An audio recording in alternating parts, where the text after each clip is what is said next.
Much has. Much has been made of punk's antecedents in Chuck Berry and the Kinks and the Who and the American garage bands and the Velvet Underground, the Stooges, the New York Dolls, and such British precursors as David Bowie, Roxy Music, Mott the Hoople, and the arty, ironic New York scene that emerged in 1974, especially as exemplified by the Ramones. Quote, beat on the brat with a baseball bat, end of quote. What could be more punk than that? Not stopping there, and that is where the Ramones stopped for years. Yes, the Sex Pistols encored with the Stooges' No Fun. As sons, they killed their father dolls with New York.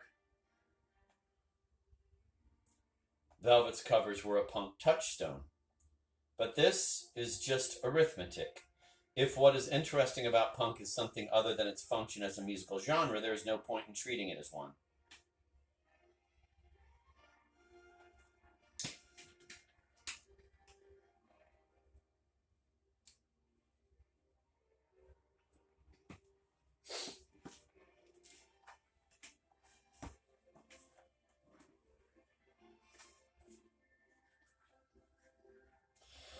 As algebra, one could as easily say that punk came from two lines in Tail and Hard Time, a song Richard Thompson wrote in 1968 for Fairport Convention, a mostly quiet, reflective British folk group. Quote, take the sun from my heart, let me learn to despise, end of quote. Whether or not a single punk ever heard those words is irrelevant. As irrelevant as whether or not a single punk ever read a word by the writers whose adventures make up most of the story of this book. The best of them played those words out, drawing whatever truth Thompson's plea held out of their own history.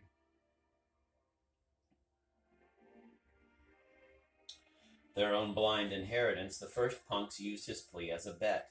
The likely result was that one would pass through the future not as a survivor, but as a ruin.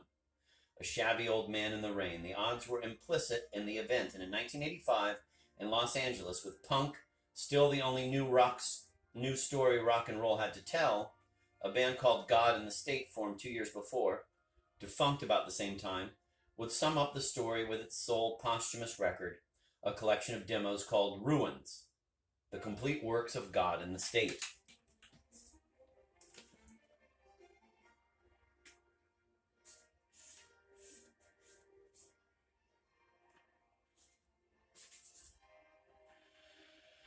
Here it was, the punk pottery shard. The notes to the disc told the reader that the band members had come together in a certain place and time and then separated, scattered all over the globe. Whoever was left in LA to put out the album wrote on the sleeve, the record was produced in 10 hours for $200. There are a lot of jokes in the songs, but some listeners don't think they're funny, and others don't even think they're jokes, rather symptoms of spiritual decay. There is an intended message of hope, of finding power in yourself against domination and power's corruption. But some find the songs as cynical and as glib as the clever people they occasionally denounce.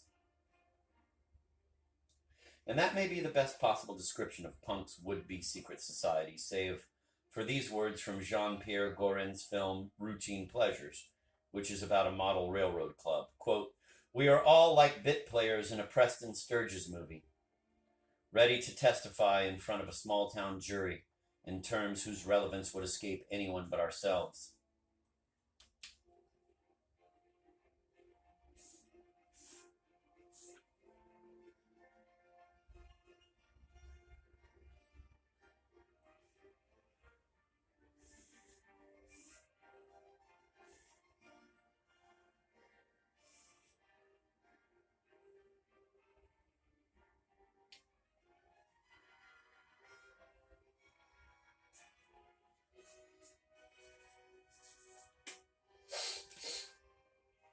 In Winterland. In Winterland on 14 January 1978, punk was no secret society. When the crowd was faced with a band that was already legend, with the thing itself, punk became a representation several times removed. One had heard that in the UK, audiences gobbed, spit at punk performers. In San Francisco, the Sex Pistols were greeted with a curtain of gob. One had heard that in the UK, there was violence at punk shows. The storied event told of a woman losing an eye to a shattered beer glass. Sid Vicious was said to be responsible, though he denied it, but not that he had beaten a journalist with a chain.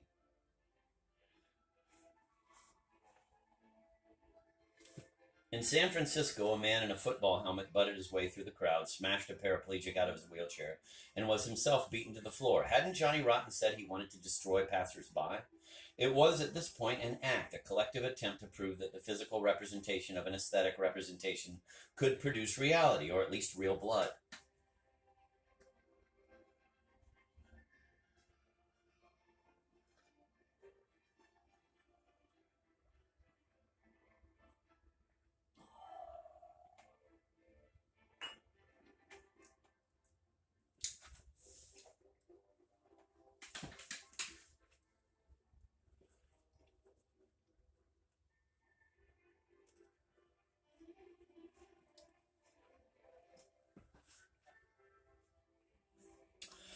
Not for long, not for long. With the Sex Pistols on stage, everything changed. Slumping like Quasimodo under heavy air, Johnny Rotten cut through the curiosity of the crowd with a twist of his neck. He hung onto the microphone stand like a man caught in a wind tunnel. Ice, paper cups, coins, books, hats, and shoes flew by him as if sucked up by a vacuum. He complained about the quality of the, quote, presents, end quote. A perfectly rolled umbrella landed at his feet. That'll do, he said.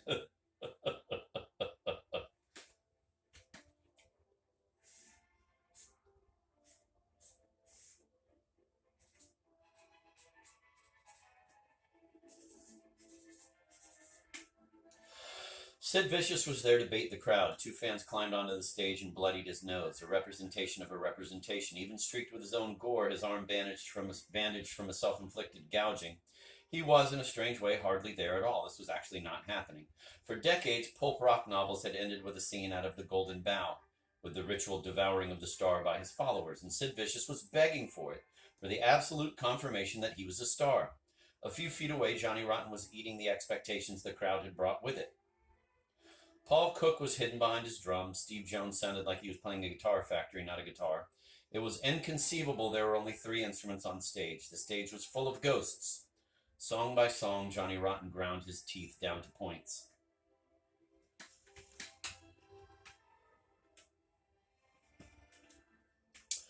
I can compare the sensation this performance produced only to 5 Million Years to Earth, a film made in England in 1967 under the title Quatermass and the Pit. The time and place is swinging London, where the reconstruction of a subway station has revealed a large oblong metal object. A spaceship, as any moviegoer could tell the cops and bureaucrats who can't. Near the object are the fossilized remains of ape men. Within it are the perfectly preserved corpses of human-sized insects. The scientist Quatermass is called in. Putting the pieces together, he determines that 5 million years before, Martians, the insects, faced with the extinction of life on their own planet, sent a small band of scientists to Earth. Their goal is to implant the Martian essence in an alien life form. The gimmick is a nice anticipation of the theory of the selfish gene.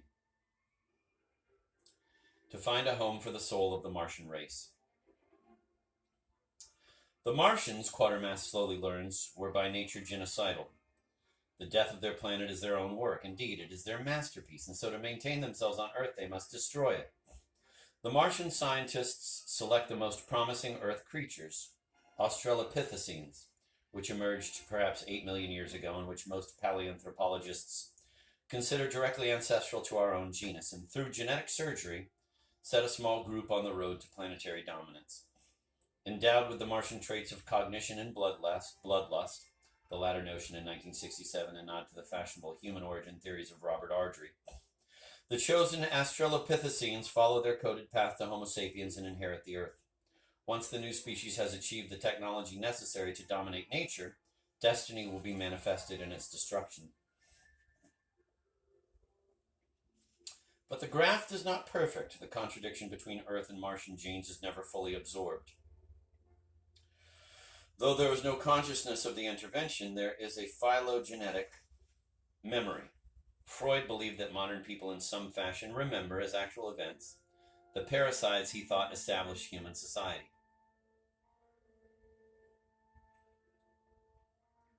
and unconsciously preserve that memory in otherwise inexplicably persistent myths and rituals. In Moses and Monotheism, he argued that hundreds of years after the fact, the Israelites carried a memory of their forebears' murder of a first Moses, even though in oral and written traditions the event was completely suppressed. In 5 million years to Earth, the argument is that modern people remember step-parents who, with infinite patience, set out to kill their progeny. And the idea explains why, with their all-powerful science, the Martians did not simply wipe out life on Earth as they found it. They meant to perpetuate themselves on Earth by making its history, by coding its end and its beginning. A passion for prophecy, it seems, is also a Martian trait. They loved drama as much as death. For Quatermass, all sorts of phenomena that, as a scientist, he has dismissed as relics of an irrational past take on a new meaning.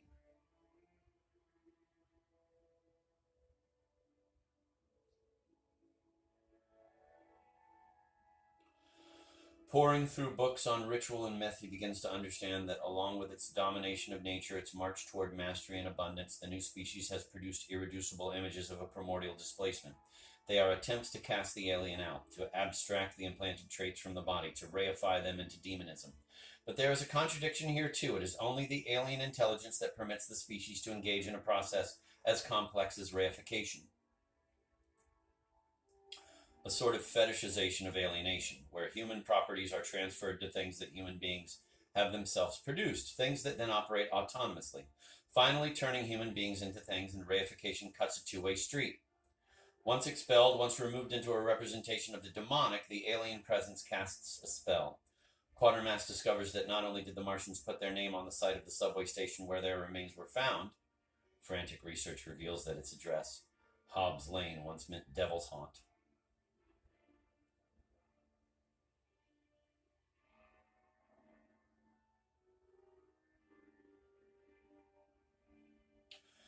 Thus making it, in medieval times, a cursed place. They have, in the shape of the part human, part horned animal figure of the sorcerer, inscribed their image on the wall of the Cro-Magnon sanctuary of Trois Freres, thus making it, in Paleolithic times, a place of worship. The sorcerer echoes across 15,000 years into an otherwise inexplicable Christian prayer. The Lord is in this place. How dreadful is this place? Human history begins to make sense, but it is no longer human.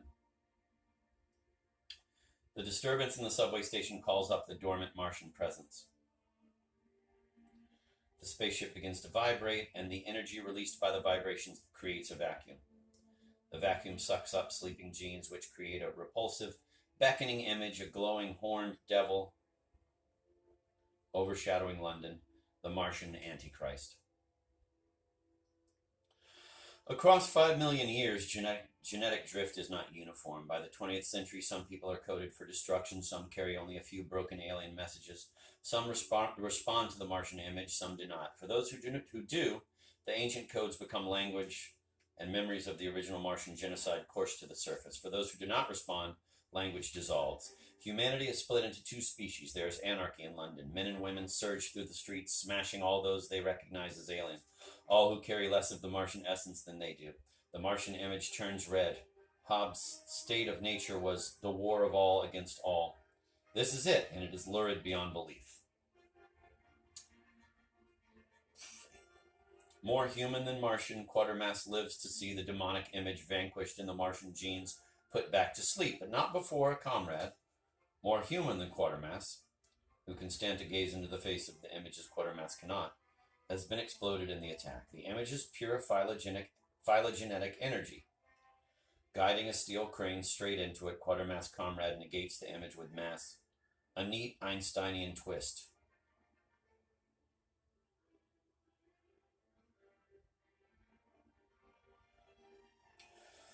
Quatermass' assistant, more Martian than he, returns to his side as if awakened from a dream. Minutes before, she was squeezing blood out of his neck. In a long, silent shot, the movie ends, and because there's no freeze frame, no automatic irony, the movie doesn't seem to end at all. Quatermass and his assistant are seen in the wreckage of London. He leans on a ruined wall. Everything he has seen is in his eyes, and he's trying to forget what he has seen. But the shot, that goes on, doesn't last long enough for his assistant's eyes to focus. Now, it is plain that 5 million years to Earth is a 1960s version of 1950s atomic bomb mutation films, an exculpatory allegory of Nazism and the Blitz, a quick and easy update of the Gnostic heresy, in which the world is split between equally empowered good and evil gods, a bid to make fast money off whatever dislocations might be circulating in modern society at any given time. It doesn't play like that. It is progressively horrifying, especially at 2 a.m. when it is most readily seen on television.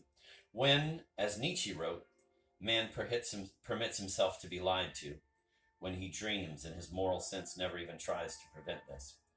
When there is no one with whom one might dominate the film.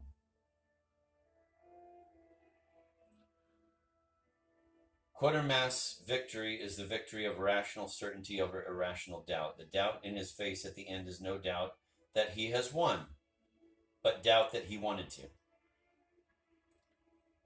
Perhaps it is no accident that, on occasion, the Late Show has cut the last 20 minutes, cut the anarchy, offering only the mystery, its formal solution, and then the film's last shot, which no longer carries any meaning.